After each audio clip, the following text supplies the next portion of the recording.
Hold on. My niece Ashley, who very much posted her videos on social media with some accusations about her family. All right, let's talk about this, because the moment Tamar opened her mouth, the entire internet stopped scrolling. You know how some family secrets sit quietly for years, tucked away behind forced smiles and red carpet photos? This was not the first time of me telling this story. This has been years. It started me telling this story when my sister passed away. So this is like years of me getting to this point, to this layer. I always stand true by what I said. I always stand true by what happened.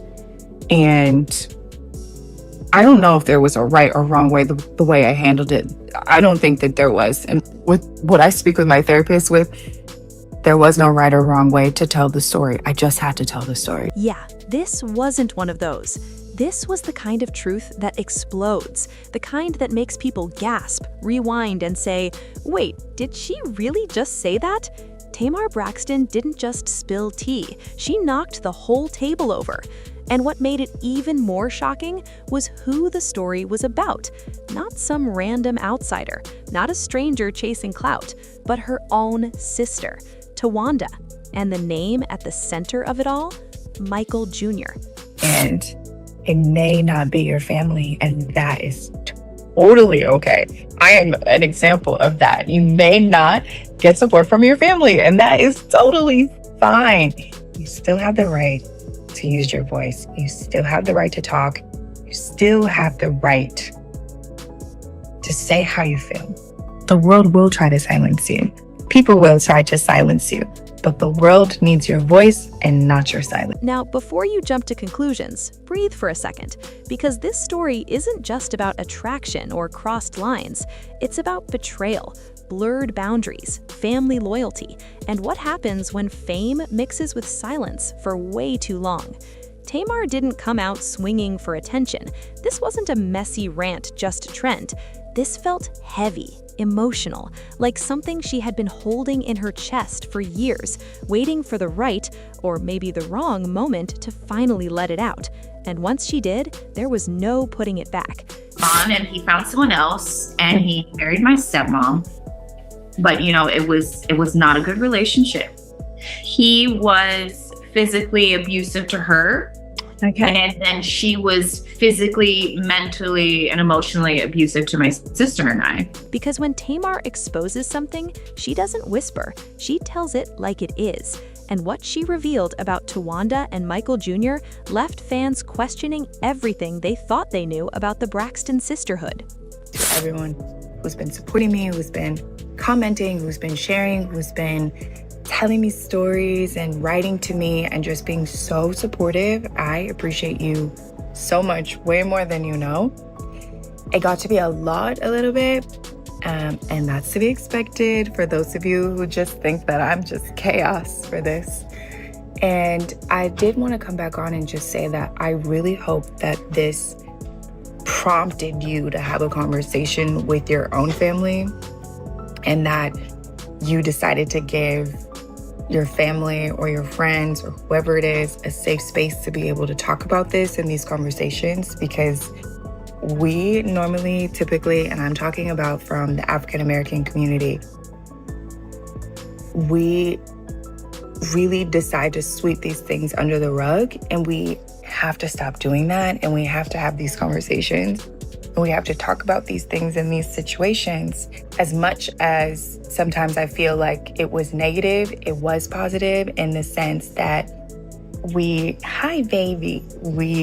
actually had these conversations. So that I'm really grateful for. And another thing that I want to say is that telling your story after being silenced is not an easy task. I wish that I could just beautifully talk about the situation and it makes sense and everything, every piece is put together. It's not how it works. When you've been silenced and when you start telling your story, it's like peeling an onion, Sometimes the first time you tell the story, it's messy, pieces aren't together, but you're finally using that part of your voice to start speaking. And then you peel the next layer off. and it gets easier to talk about. So I wanted to showcase that in itself so that whoever is going through what I'm going through, whoever's been silenced, but they're learning to use your voice, you can understand too that it's not a journey that's just an easy journey. It's something that you have to work on and work towards. And the more you tell your story, the better you get to tell the story. I don't even know if I want to get into it all again, just because there's a lot of things that go into deciding to tell your story. When you decide to tell your story, it's going to affect somebody else, and someone else can feel hurt, and someone else can feel betrayed, and it can lead to so many things. But for me, I am so happy. I feel freer. My voice feels easier. My throat feels lighter. I don't know. I just feel like I don't have to carry this anymore, because A, it was never mine to carry in the first place. But I just feel so much lighter. I just feel free, and I'm proud of myself actually for what I've done, because it was not easy.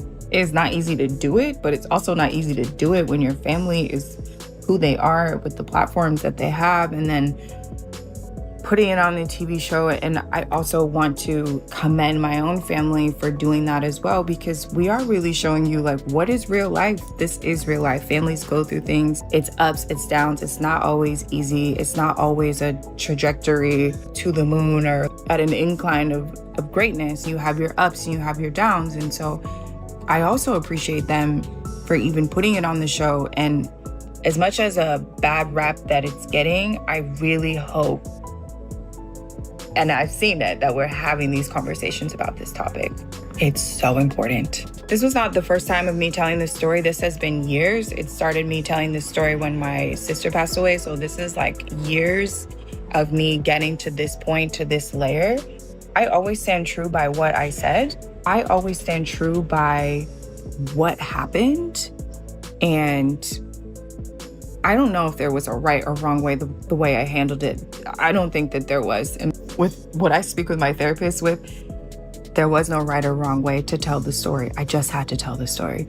And I knew that I was going to get repercussions, and I knew that I was going to get backlash, and I knew that I wasn't always going to be supported, but it wasn't about anybody else. It was all about me. And now there's this part of me that's just prepare my body for kids, that I just get to pass on a legacy to my kids where I'm not holding on to that anymore. It's not inside of me. It doesn't live within me. And I always want my kids to have something better than what I had. Truly, I've forgiven everybody in this situation. It's something that for me is in the past. I believe that a lot of people were hurt. I'm not the only victim in this situation. But I just really hope that if you're a mom, if you're an aunt, if you're a woman, that you can make the choice to just listen to the other person, or the child actually in this situation, because it was a child, that you're able to sit with the child, give them a safe space to talk, listen to them, and make a judgment of how to handle the situation that gives the child safety. I didn't have safety within my family or within my home. I didn't have I wasn't safe. I was not safe. I don't ever want another woman to feel like that, especially if you're a kid and something happened to you that you didn't ask for and you've just had to deal with it. And I think that anybody who has been silenced, who has had something happen to them, I just hope that my story shows you that it's not always easy. But I still hope that you find the courage to do it, even though sometimes it's not going to go how you plan it, even though people are not always going to support you. You still have to tell your story. And everybody's story is worthy and deserving of being heard. Every single person's story is worthy to be heard. So I just hope that I'm a real example of what happened in any family. Use me as an example of like, what's the worst that could happen? Because it wasn't even that bad, but use me as an example for you if you need to tell your story. Use me. I did this in public so that you could see how it is, so that you can see the journey, you can see my journey. People are gonna have their opinions. People are gonna say what they're gonna say. You're not always gonna get the support from the people that you need. You're not always gonna get the support from the people that you think you need, but you are going to have support from somebody in the world. And it may not be your family, and that is totally okay. I am an example of that. You may not get support from your family, and that is totally fine. You still have the right to use your voice. You still have the right to talk. You still have the right to say how you feel. The world will try to silence you. People will try to silence you, but the world needs your voice and not your silence. And I will stand by that till the day that I die. So thank you all so much for being here with me, being on this journey with me, watching it. Thanks for the judgment. Thanks for the criticism. Thanks for the people that supported me. Thanks for the people that said, I understand you. Be kind to yourselves. And please, if you have not already, own family and ask them about this topic, about this situation, about this, please, I encourage you to do so. And if someone says, yes, this has happened to me and I didn't tell you, please give them a safe space. Please allow people. Now let's rewind a bit, because to understand why this hit so hard, you have to understand the history. The Braxtons weren't just sisters. They were a brand, a unit, raised in a strict household where image mattered, where respectability was everything, and where family business stayed behind closed doors. From the outside, they looked unbreakable, singing together, praying together, building careers together. Even when they fought on camera, there was always this unspoken rule. No matter how bad it gets, we protect each other. Right. And did you have contact with mum, like after mum had gone? No. Interesting enough, I never had contact with her. She also has 3 kids. Wow. So she moved on. Yeah. But I would sometimes see her sister and her mom and her dad sometimes. Yeah. I had a girl cousin, but it was always up and down. It was always some sort of a roller coaster. But after that, I'd never seen her ever again. Wow. So was it like you sort of like, I know she's out there and there, it kind of through the grapevine, you might hear something like, oh, she's out there doing this, that, and the other, but she's just not reaching out to you? No, not reaching out at all. And no one talked about it either. Okay. And she had asked her family, like her mom, her dad, her family, not to talk about us. So we did not exist. Wow. Yeah. And so with my stepmom, it was a really interesting life, because for me, I was super excited. I was like, oh my gosh, I'm getting a new mom, and she put her name on our papers and things that. Okay. And so there was moments that were great, and I have 2 half brothers, so love them. Everything is awesome, but how do you deal with physical, mental, emotional abuse? I would tell my dad, hey, I'm being abused. And not, like I wet the bed and I had to lick it up. Or maybe I was slapped so hard down the stairs. Or maybe I was punched in my face. Or maybe she held my ear and decided to scream in it for the next 2 minutes. I mean, it kind of was up and down. Right. And if I told my dad, then he would come home. He's a nurse. Right. So he worked the day shift. He would come home, and at night it was so traumatic to listen to them physically beating each other Okay. in the next room. So what do? Do you tell and risk watching someone else get beat? No fun. Yeah. And then having the aftermath of it turned onto you. So it's just a never ending circle. In terms of the things that caused animosity between the 2 of them, was that related to the way in which she was treating you and your sister? Or was that their own issues that were separate to the rest of the family dynamics? It was both. Okay. It was both. So there would be marital issues Yeah. that didn't have anything to do with us. But then I don't know why my stepmom, she referred to my sister and I as the N-word. Wow. Yeah. So we were the N-word, and we were also referred to as she, they, or them. That was like our names. Yeah. And so there was always something that she, they, or them did that perhaps she didn't care for. Okay.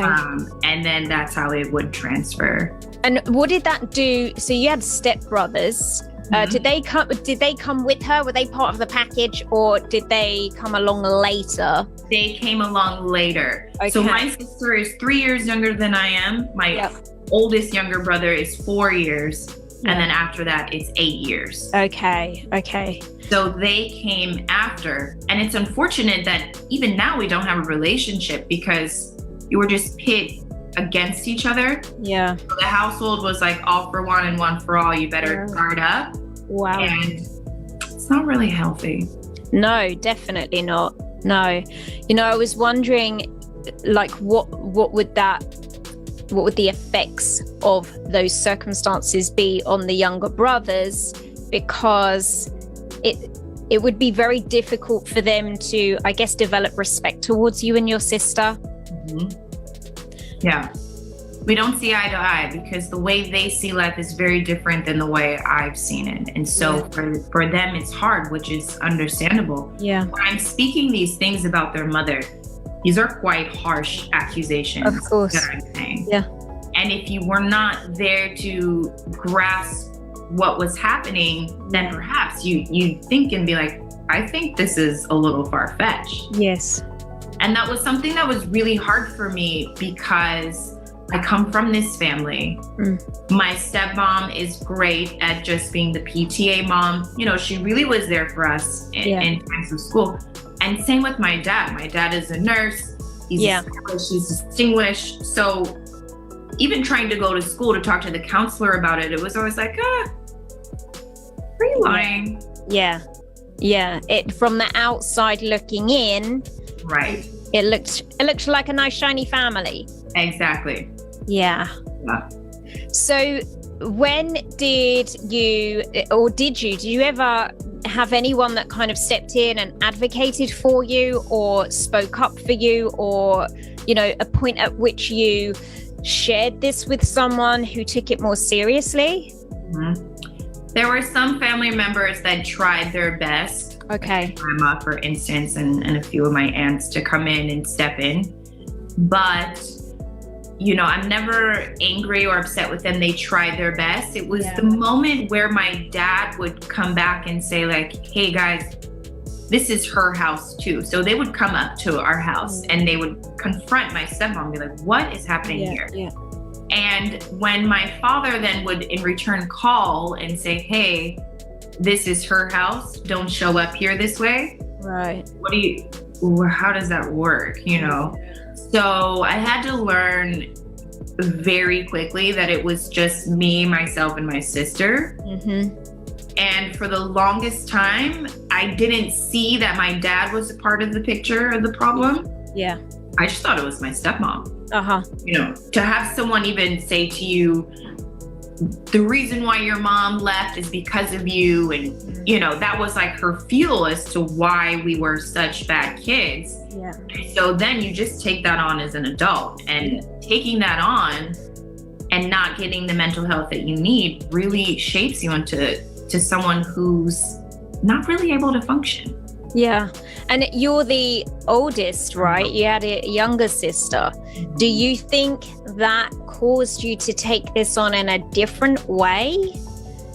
For sure, you know, and I can remember when all of my siblings at one point were hiding underneath of my bed. Yeah. You have so much responsibility because you just want them to be safe. I mean, it's very traumatic listening to your parents physically hit each other or anything.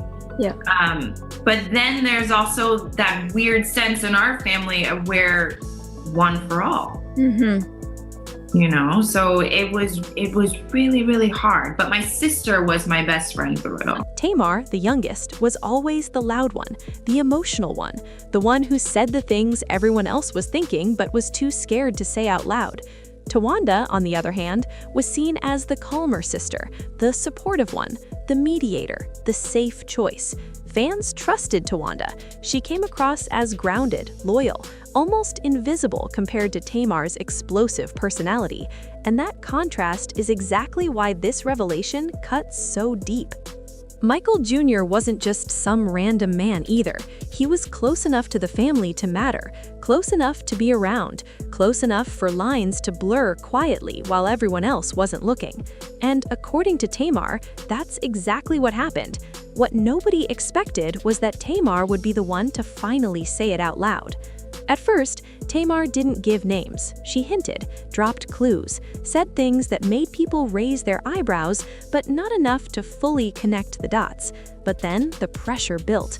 Interviews, comments, fans asking questions, and eventually Tamar snapped. Not in a chaotic way, but in a tired way.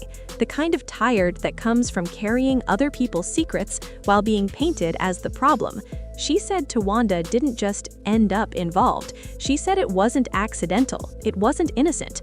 According to Tamar, Towanda pursued him. She leaned into it. She crossed a line that should have never been crossed, especially within a family that already had deep trust issues. Tamar described feeling blindsided, not just as a sister, but as someone who believed certain boundaries were sacred. And here's where it gets messy. Tamar claimed that when she found out, she didn't immediately go public. She didn't scream it from the rooftops. She confronted it quietly, privately. She expected accountability, maybe even an apology. What she got instead, silence, deflection, and that familiar family tactic of making Tamar look like the dramatic one. But here's the twist. Tamar wasn't just hurt. She felt betrayed in a way that went beyond jealousy or shock. She felt played. Because while she was being labeled difficult, emotional, unstable, there were things behind the scenes that no one wanted exposed. And Towanda, according to Tamar, knew exactly what she was doing. Tamar said Towanda understood the power dynamics. She knew how close Michael Jr. was. She knew how it would look, and she still moved forward, slowly, strategically.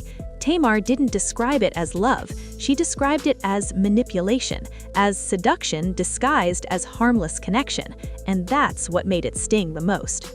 What nobody expected was how long this had been sitting there.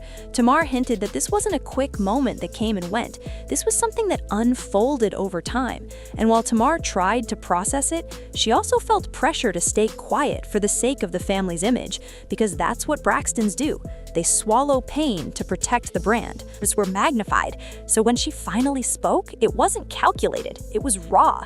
She talked about feeling like she couldn't trust her own sister, about questioning every family gathering, every smile, every hug.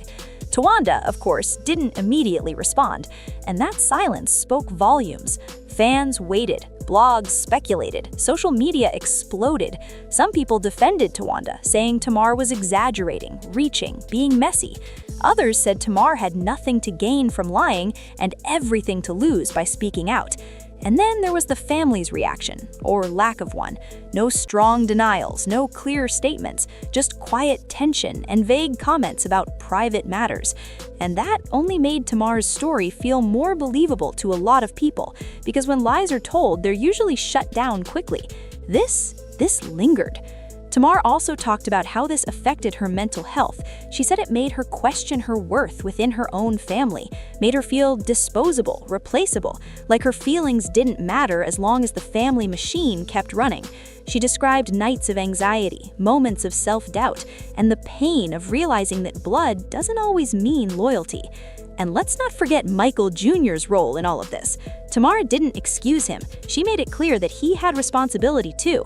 But her deepest hurt was aimed at Towanda, because men come and go. Sisters are supposed to be forever. The emotional impact of this revelation rippled through everything. Family dynamics shifted, trust fractured, relationships became strained. Tamar said there were conversations that never happened and apologies that never came.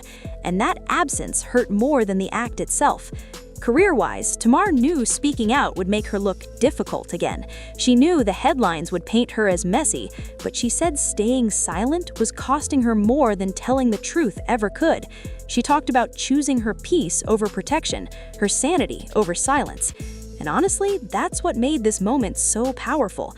Tamar wasn't trying to destroy Towanda. She was trying to free herself. She was tired of carrying pain quietly while smiling for cameras, tired of being the scapegoat for a family that refused to look in the mirror.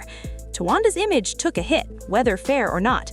Fans started re-watching old episodes differently, side-eyeing moments that once seemed harmless, wondering what was happening off camera.